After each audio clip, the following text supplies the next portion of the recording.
ఉషోదయం ప్రేమించు కాపరి ఉషా కిరణాలు ఉదయకాలపు వాక్య ధ్యానంనకు మిమ్మల్ని ఆహ్వానిస్తున్నాం. ప్రార్థన. మమ్మల్ని మిక్కిలిగా ప్రేమిస్తున్న పరలోకపు తండ్రి, ఈ ఉదయకాల సమయానికై వందనములు స్తోత్రములు చెల్లించుకుంటున్నాం. మమ్మల్ని ప్రేమించి మరి ఒక దినమును అనుగ్రహించిన నీ కృపకు వందనాలు చెల్లించుకుంటున్నాం. ఈ ఉదయ కాలమున నీ వాక్యము చేత నాతోనూ కార్యక్రమము శ్రద్ధగా వీక్షిస్తున్న ప్రతి ఒక్కరితోనూ మాట్లాడమని యేసు పరిశుద్ధ నామమున అడిగి వేడుకుంటున్నాను పరమ తండ్రి, ఆమెన్.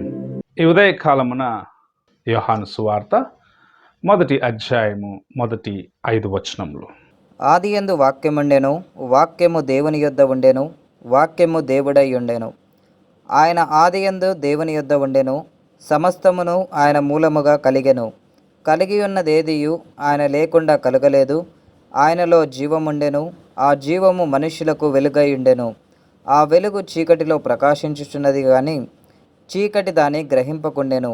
మనము చదివిన వాక్య భాగము చిన్ననాటి నుండి అనగా అనేకులకు వారి యొక్క సండే స్కూల్ నుండి పరిచయమైన వాక్యము. అది ఏమిటంటే, ఆదియందు వాక్యముండెను, ఆ వాక్యము దేవుని యొద్ద ఉన్నది, ఆ వాక్యము శరీరధారిగా మన మధ్య వచ్చి నివసించినది అన్న కార్యమును మనకు జ్ఞాపకం చేసేదిగా ఉంది.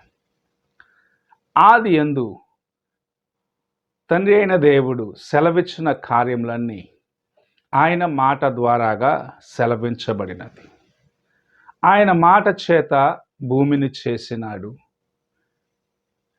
గాలిని సృష్టించినాడు, చీకటిని వేరు చేసి పగలు రాత్రిగా మార్చినాడు, అనేక కార్యములను చేసినాడు. ఆయన పలికిన మాటలు మన జీవితమునకు ఆధారమైనవి.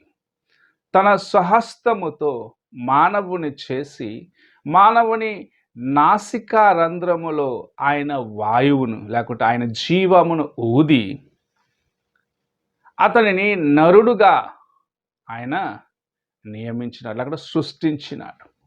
ఆయన నోటి నుండి బయలుదేరిన ఆ మాటలు లేకుంటే ఆయనతో పాటు ఉన్న ఆ వాక్యము ఆయన యొక్క స్వరముగా మన మధ్య నేటి వరకు ఉన్న దేవుని యొక్క వాక్యమును మనము ఈ ఉదయకాల సమయంలో జ్ఞాపకం చేసుకోవాల్సిన వారిగా ఉన్నారు. అనేకులు దేవుని యొక్క వాక్యమును నిర్లక్ష్యపరిచేవారిగా ఉన్నారు. ఆది నుండి తండ్రి నోట బయలుదేరిన ప్రతి మాట లిఖించబడిన ఒక పుస్తకముగా లేకపోతే ఒక గ్రంథముగా మన ముందు పరిశుద్ధ గ్రంథము ఉంటుంది. భూమిని సృజించిన కార్యము నుండి మానవ కోటికి సంభవించిన ప్రతి కార్యమును ప్రకటన గ్రంథం వరకు ఆయన లిఖించి మనకు దాచి ఉంచినాడు. నీవు దేవుని యొక్క వాక్యమును, ఆది నుండి ఉన్న దేవుని వాక్యమును విశ్వసించాలి అని ప్రభు ఆశిస్తున్నాడు. అందుకే తండ్రి యొద్ద ఉన్న కుమారుడు, దేవుని యొక్క వాక్యముగా ఉన్న కుమారుడు మన కోసము, నీ కోసము, నా కోసము శరీరధారిగా ఈ లోకమునకు వచ్చి మన మధ్య నివసించి మనతో పాటు శ్రమను అనుభవించిన వాడిగా, మానవులకు ఉన్న ప్రతి సమస్యను ఆయన భరించిన వాడిగా, నీవు నేను ఎలాగూ దేవుని కొరకు జీవించగలము అన్న కార్యమును నేర్పించి ఆయన ఈ లోకము నుండి తిరిగి తండ్రి యొద్దకు వెళ్ళినాడు. ఆయన ఈ లోకములో ఉన్న చీకటి అనగా మానవులో ఉన్న పాపమును తీసివేసేదానికి, పాపము ద్వారాగా నశించిపోతున్న వారిని విడిపించేదానికి, నశించిన ఆత్మను రక్షించి తండ్రి యొక్క రాజ్యమునకు చేర్చేదానికి, తప్పిపోయిన ఆ ఒక్క గొర్రెను వెతుకుచు 99 గొర్రెలను విడిచిపెట్టి ఆ ఒక గొర్రెను రక్షించే దానికోసం ఎలాగైతే కాపరి వెతుకుతాడో అలాగూ నన్నును మిమ్మలను ప్రభువు వెతికి విమోచించేదానికి ఉద్దేశము కలిగిన వాడిగా తన కుమారుణ్ణి ఈ లోకమునకు పంపించి ఆయన యందు విశ్వసించువారు, ఆయన మాటలందు విశ్వసించువారు నిత్య జీవమును పొందుకుంటారన్న కార్యమును సెలవిచ్చినాడు. ఈ దినములలో దేవుని యొక్క వాక్యమును నీవు విశ్వసిస్తున్నావా అన్న ప్రశ్న ప్రభు నీ ముందు ఉంచుతూ ఉన్నాడు.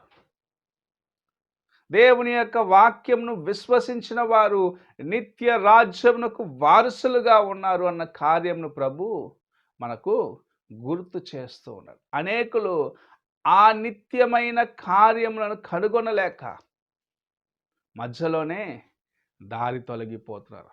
అయితే మనకు మన పితరుడైన అబ్రహాము నేర్పించినాడు, దేవుని స్వరమును విన్నప్పుడు దేవుని యొక్క స్వరమునకు లోబడ్డవాడిగా ఆయన ముందు ఏమి ఉన్నది అని ఆయన చూడలేదు, కానీ దేవుని యందు కలిగి ఉన్న విశ్వాసము సంపూర్ణముగా, దేవుని యందు కలిగి ఉన్న విశ్వాసము సంపూర్ణమగునట్లు దేవుడు ఆయనను పరీక్షించినప్పుడు ఆ పరీక్షలో కూడా తన కుమారుణ్ణి బలిగా అర్పించేదానికి, అనగా ఇస్సాకును బలిగా అర్పించేదానికి వెనుకాడని ఒక జీవితమును మనము అబ్రహాములో చూస్తూ ఉన్నాం. ఆ విశ్వాసము ఎక్కడి నుండి వస్తుందంటే దేవుని స్వరము విన్నప్పుడు. ఆ మాటలు ఎక్కడి నుండి వస్తున్నాయంటే ప్రభు మన కొరకు లిఖించి ఉంచిన పరిశుద్ధ గ్రంథములో ఉన్న వాక్యము ద్వారాగా.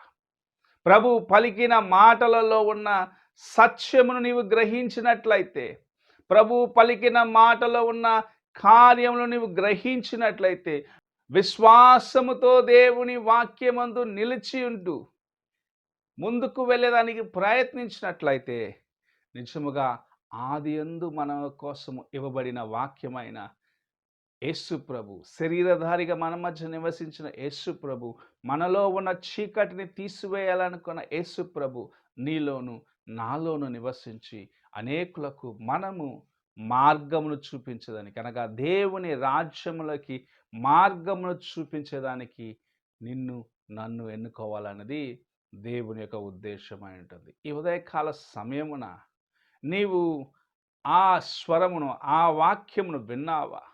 నీవు ఆయన మాటకు లోబడుచున్నావా? నీవు ఆయన మాటను గైకొని ఆయనకు లోబడిన వ్యక్తిగా ఉన్నట్లయితే నిజముగా గొప్ప ఆశీర్వాదములను నీ జీవితంలో చూడగలవు. లేని ఎడల నీవెంత ప్రయత్నించినను సరే, నీ ప్రయాస ఎంత గొప్పదైనను సరే, నీవు ఎంత పాండిత్యము కలిగిన వ్యక్తిగా ఉన్నను సరే, దేవుని వాక్యములో ఉండే నీతో మాట్లాడుచున్న కార్యములను గ్రహించుకోకూడగా, అనగా దేవుని వాక్యమును గ్రహించని వ్యక్తిగా నీవు ఉన్నట్లయితే, ఆది యందు తండ్రి యొద్ద నుండి బయలుదేరిన దేవుని యొక్క వాక్యము శరీరధారిగా మన మధ్య నివసించిన యేసు ప్రభు యొక్క మాటలను విశ్వసించిన ఎడల నిజముగా నీవు దేవుని కృపను పోగొట్టుకుంటావు. ఆయన నిన్ను చీకటి నుండి బయటకు తీసేదానికి వచ్చినాడు, నిన్ను వెలుగులోకి నడిపించేదానికి వచ్చినాడు. ఆ వెలుగును నీవు కనుగొని ఆయనతో పాటు నడిచేదానికి ప్రయత్నించు. ప్రార్థన చేసుకుందాం. మమ్మల్ని మిక్కిలిగా ప్రేమిస్తున్న పరలోకపు తండ్రి, ఈ ప్రాతకాల సమయమున మీరు మమ్మల్ని ప్రేమించి ఇచ్చిన నీ వాక్యమును బట్టి స్తోత్రములు చెల్లించుకుంటూ, దేవా, నీవు మా కోసము చేసిన ప్రతి కార్యమును, త్యాగమును జ్ఞాపకం చేసుకుంటూ, నీ యందు విశ్వాసము కలిగి నీ వైపు చూస్తూ ముందుకు నడిచే కృపను అనుగ్రహించమని, నీ స్వరము వినేదానికి, నీ మాటలు గాయకునేదానికి మాకు నేర్పించమని యేసు పరిశుద్ధ నామమున అడిగి వేడుకుంటాను పరమ తండ్రి, ఆమెన్. తండ్రి అయిన దేవుని ప్రేమ, కుమారుడైన క్రీస్తు కృప, ఆదరణకర్త అయిన పరిశుద్ధాత్మ యొక్క సహవాసము ఇప్పుడును ఎల్లప్పుడూ తోడై ఉండి సదాకాలము నడిపించునుగాక. ఆమెన్.